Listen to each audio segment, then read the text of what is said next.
So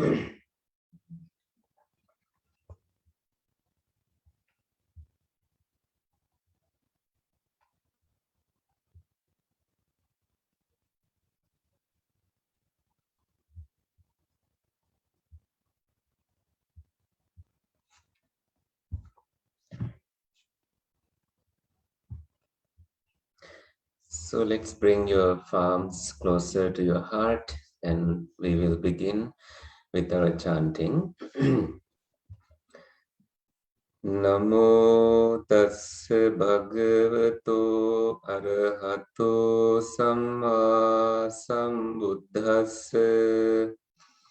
Namo tassa bhagavato arahato samma sambuddhassa. Namo tassa bhagavato arahato samma sambuddhassa. Buddhang saranang gacchami. Dhammang saranang gacchami. Sanghang saranang gacchami. Dutiyampi buddhang saranang gacchami. Dutiyampi dhammang saranang gacchami. Dutiyampi sanghang saranang gacchami. Tatiyampi buddhang saranang gacchami. Tatiyampi dhammang saranang gacchami. Tatiyampi sanghang saranang gacchami. Panatipata veramani sikkhapadang samadhiyami. Adinādāna veramani sikkhapadang samadhiyami. Kāmesu micchācārā veramani sikkhapadang samadhiyami. Musāvādā veramani sikkhapadang samadhiyami. Suramire majjapamā daṭṭhāna veramani sikkhapadang samadhiyami.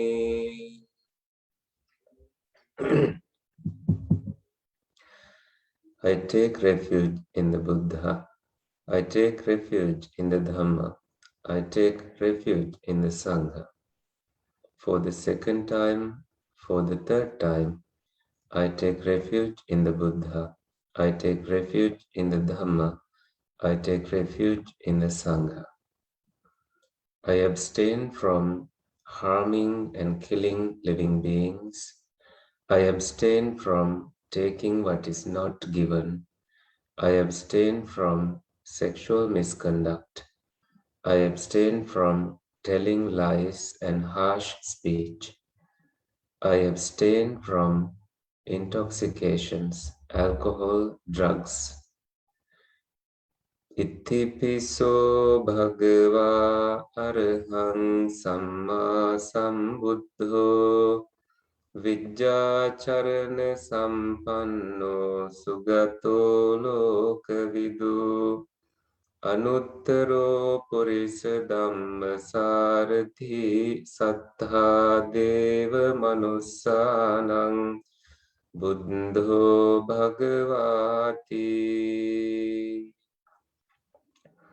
Swakhato bhagavata dhammo sanditthiko akaliko ehi passiko opanayiko pacchattam veditabbo puñño hiti. Supatipanno bhagavato savaka sangho. Ujupatipanno bhagavato savaka sangho. Nyayapatipanno bhagavato savaka sangho. Samichi patipanno bhagavato savaka sangho. Yadidan chattari purisa yugani attha purisa puggala. Esa bhagavato savaka sangho. Ahuneyo pahuneyo dakhineyo anjali haraniyo. Anuttarang punyakitang lokasati. Sadhu, sadhu, sadhu.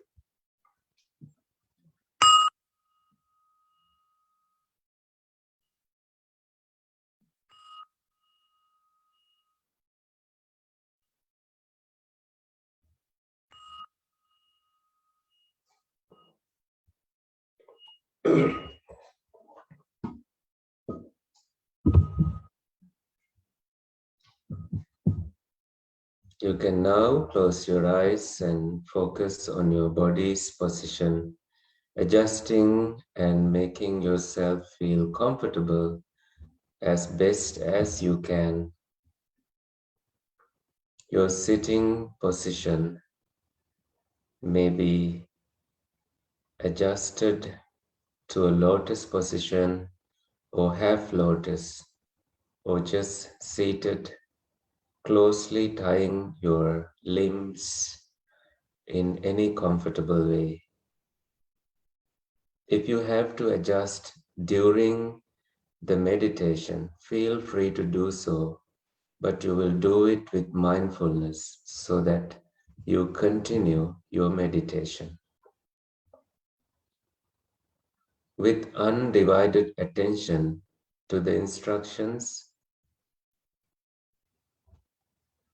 you will begin a journey into peaceful state of your mind as you will be following closely the instructions that will be landing in your ears.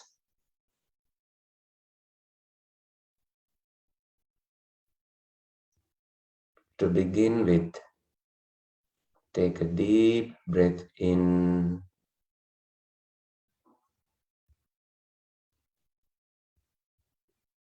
and release. Take a deep breath in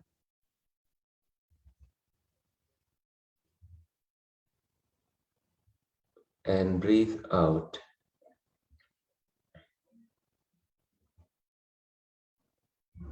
Deep breath in and breathe out. Starting from the center of your heart, as you breathe in and breathe out,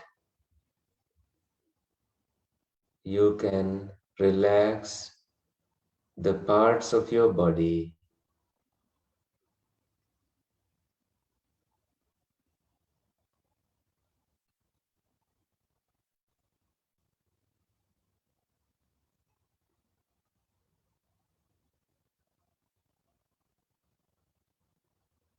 your ears on both sides of your head,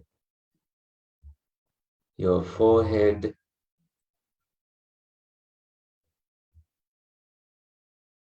your face, the back of your head,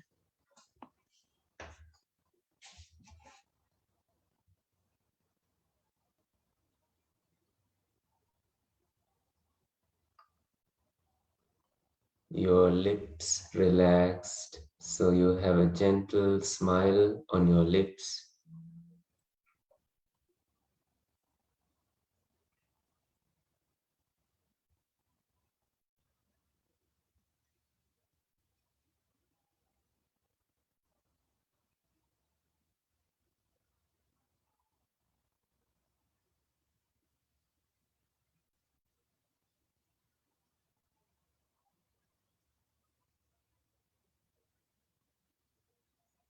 Your nostrils filling up with fresh air and releasing, you notice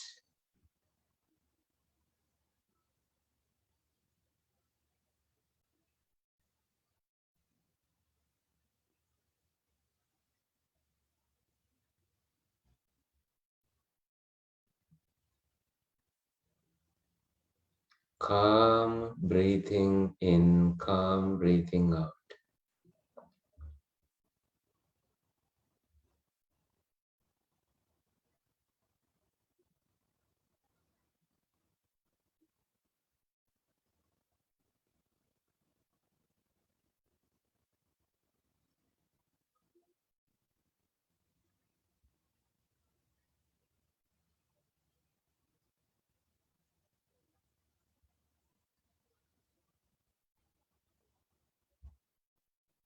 Your neck relaxed, shoulders relaxed, your chest relaxed, your back leaning against the chair or no support,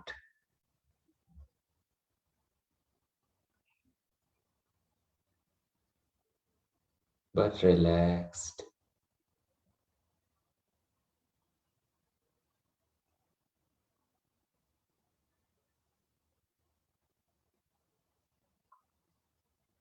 Your spine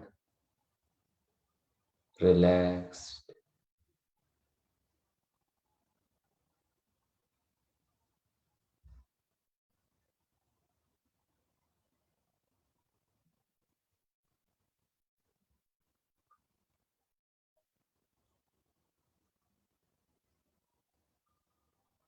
Sitting bones relaxed.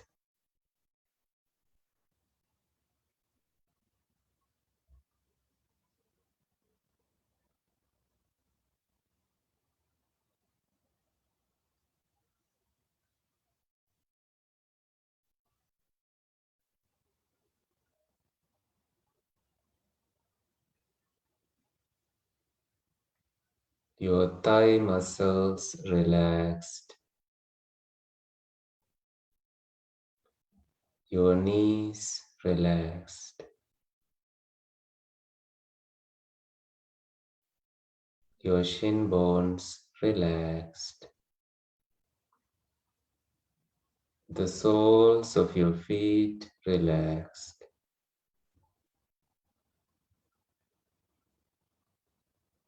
Your toes relaxed.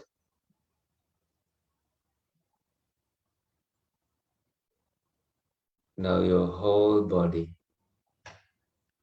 is scanned and relaxed, having given attention to your body, having adjusted it. You can move away from agitations. You are now free from them.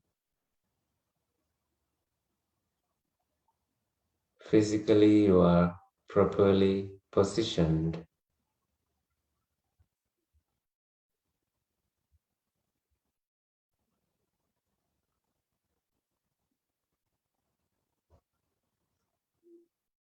When everything in your body is quiet, everything is calm, what is noticeable is your breath happening, mind getting active,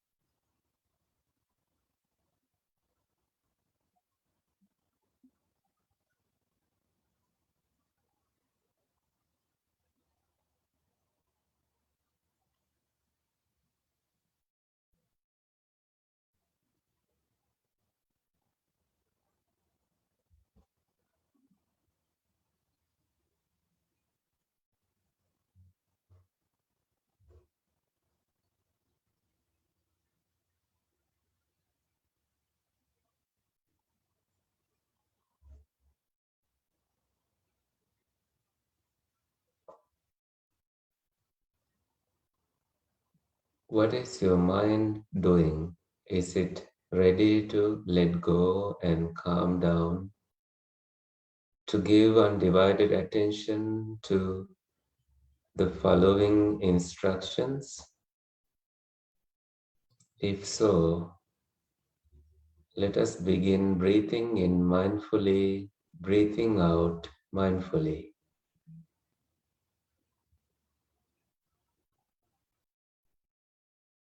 You are mindful of the sensation of you breathing in and breathing out.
From dreaming state of your mind, you come to being mindful of the things, the dhammas that arise and pass away. Te sang vupasamo sukho. Their tranquility is happiness.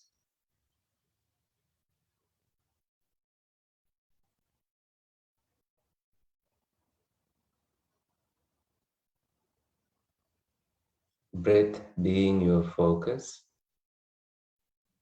notice as long breath and short breath happening.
Whether you breathe in long or short, you are completely aware.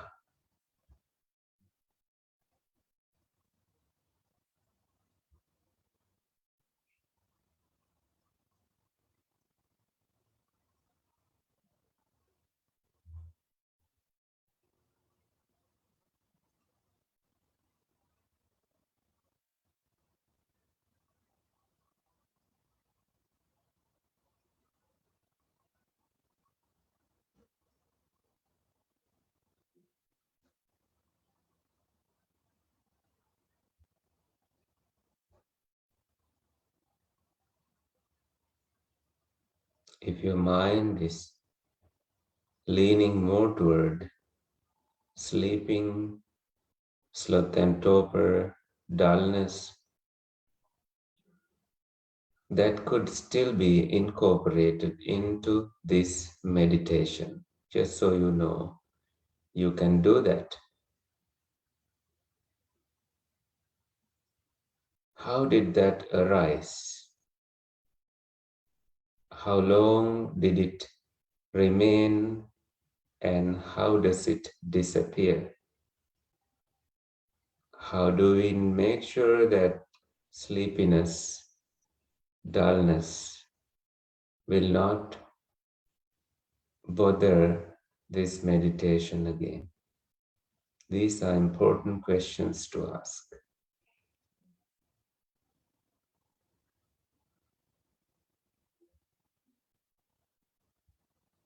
Now forget all images, imageries.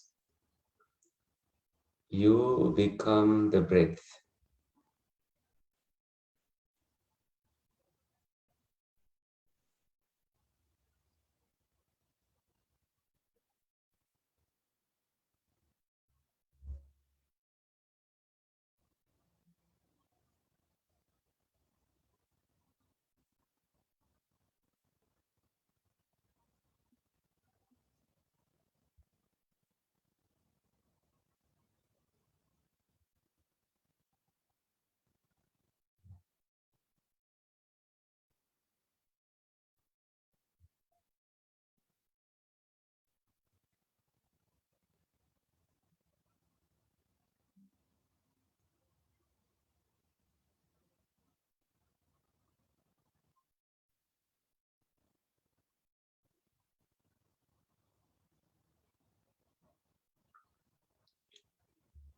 Becoming sensitive to the whole body of your breath. You breathe in and breathe out.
Allow the joy to arise. What joy? Joy of letting go of the body, letting go of the physicality.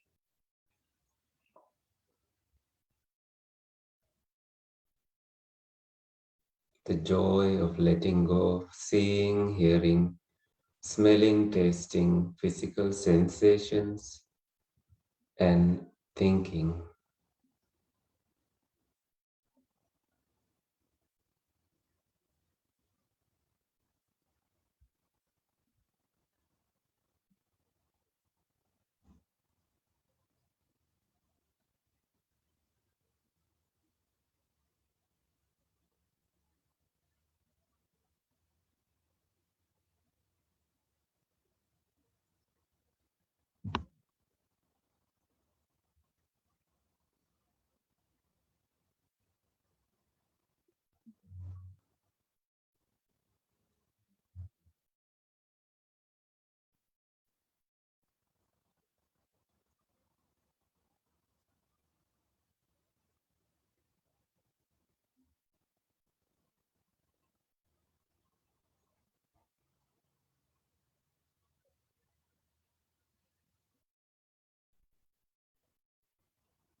Taking quick actions Arousing mindfulness, being mindful will help you stay focused. It is okay to nod. It is okay to struggle. It is okay to not be mindful.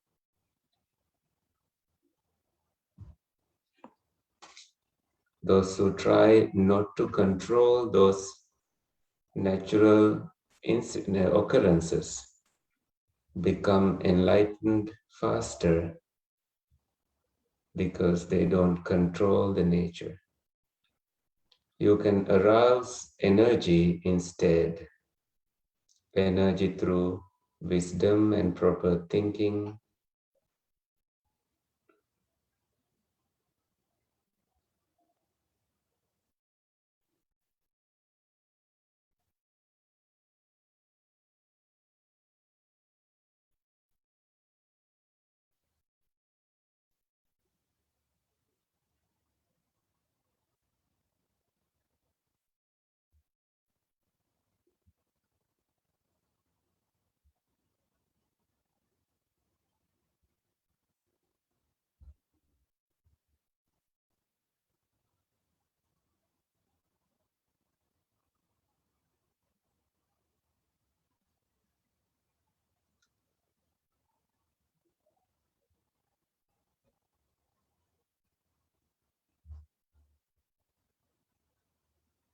Breathe in, breathe out, experiencing tranquility in your body,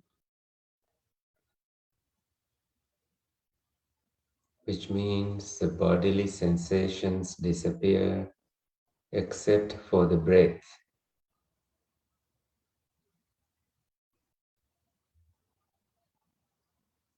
Or you don't pay attention to the bodily sensations except for the breath.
If the body wants to fall asleep, observe it and give it the freedom to sleep. But as soon as you think that way, there is no struggle. Sometimes it will remain awake.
experiencing freedom, piti.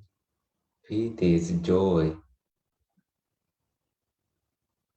You continue to breathe in and breathe out.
Stay firm in your meditation.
Let's chant the Metta Sutta.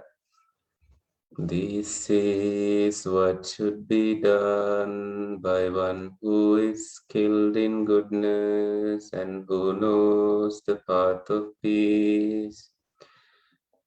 Let them be able and upright, straightforward and gentle in speech, humble and not conceited, contented and easily satisfied, unburdened with duties and frugal in their ways, peaceful and calm, and wise and skillful, not proud or demanding in nature. Let them not do the slightest thing that the wise would later reprove, wishing in gladness and in safety. May all beings be at ease.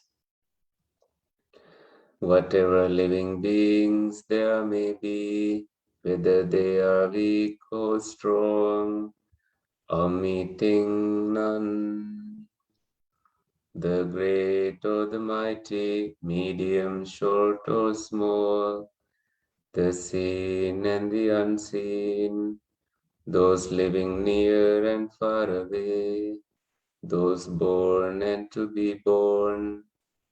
May all beings be at ease.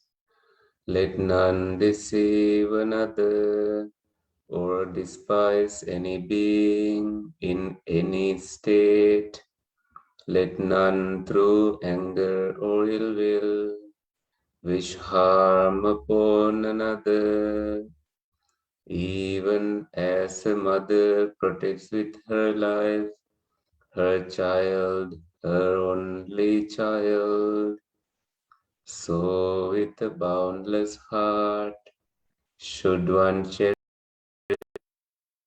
all living beings, radiating kindness over the entire world, spreading upwards to the skies and downwards to the depths, outwards and unbounded, freed from hatred and ill will, whether standing or walking, seated or lying down, free from drowsiness.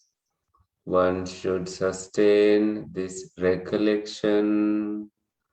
This is said to be the sublime abiding.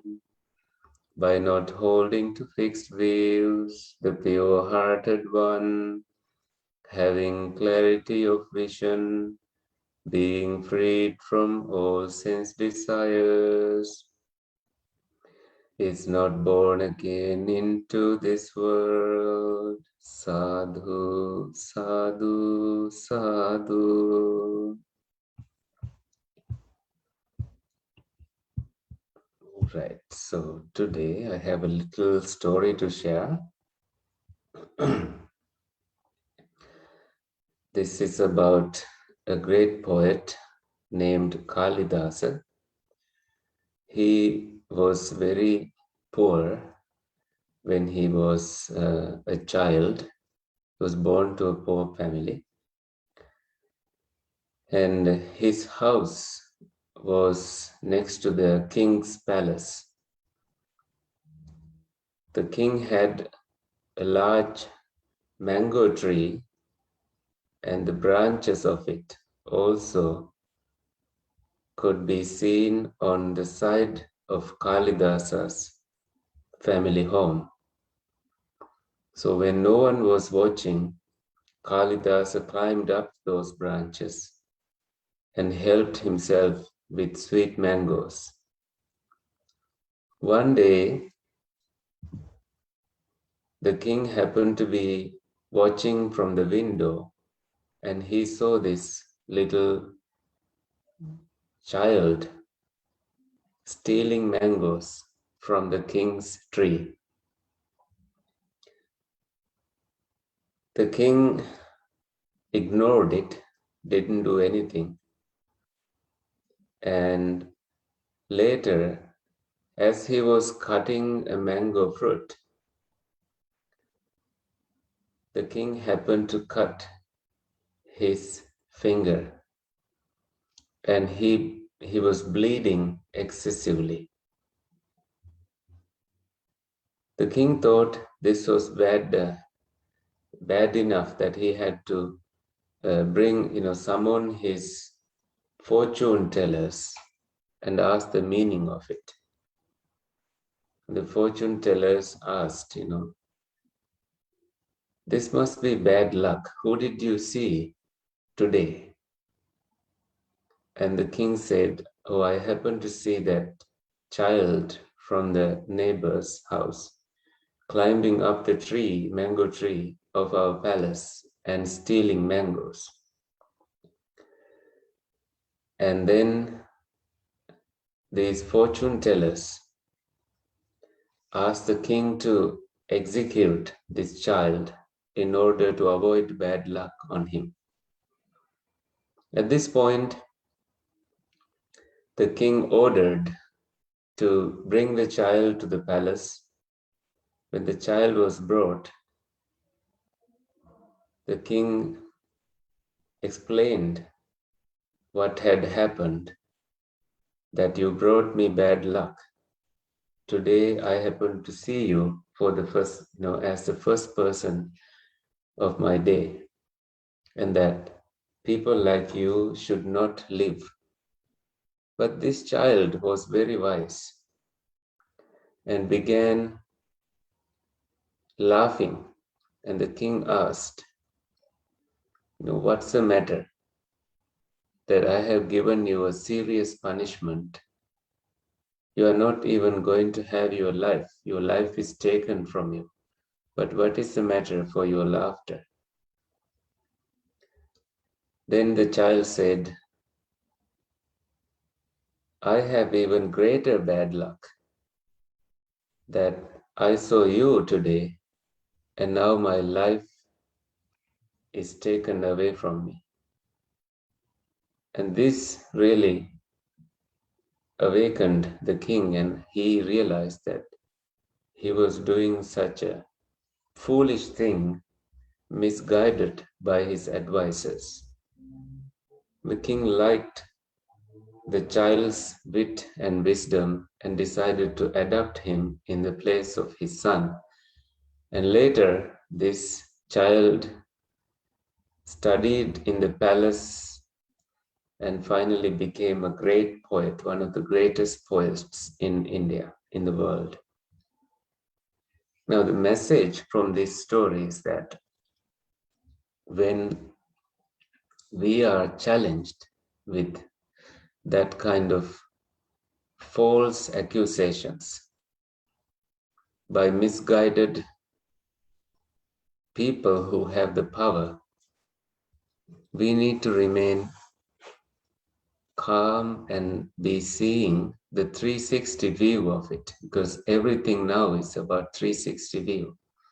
Cars have, vehicles have 360, and cameras with 360.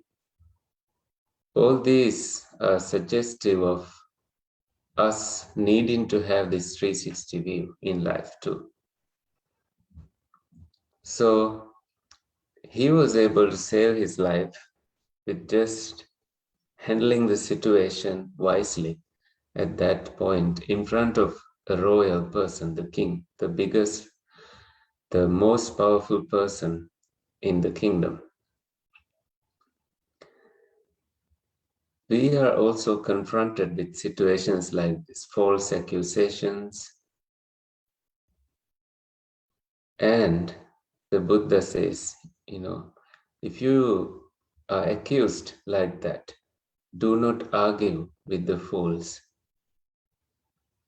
If you have your own good reasons, remain silent. And if it costs your life, try to explain and try to save your life. If not, continue radiating goodwill toward those people, because getting angry and being trembled does not do any good to you.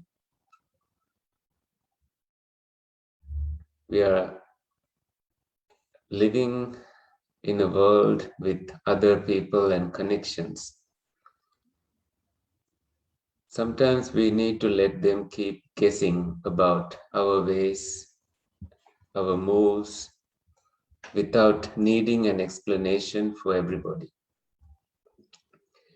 Remaining silent in those situations sometimes does not spark anger in you. It may spark anger in some other people if they are not wise enough.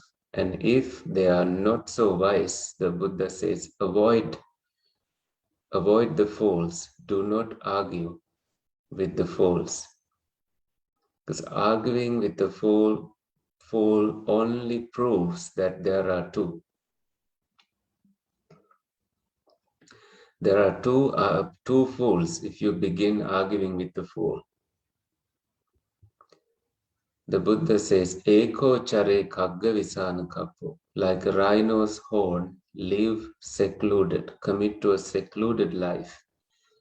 If you do not have any wise person to associate. So, any questions before we conclude today's meditation?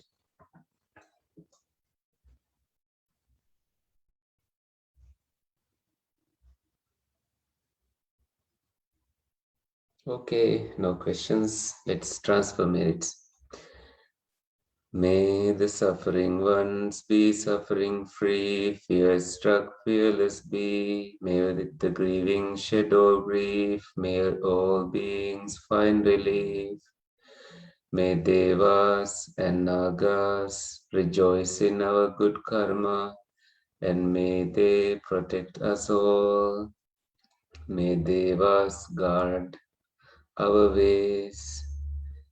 May Devas and all departed relatives find relief from sufferings.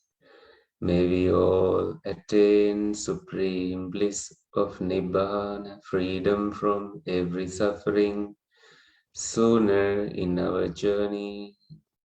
Sadhu, sadhu, sadhu. Thank you for joining. Good night and see you next Wednesday. Thank you, Mom. Thank you, Bhante. Thank you. Everyone said, Sarvanai.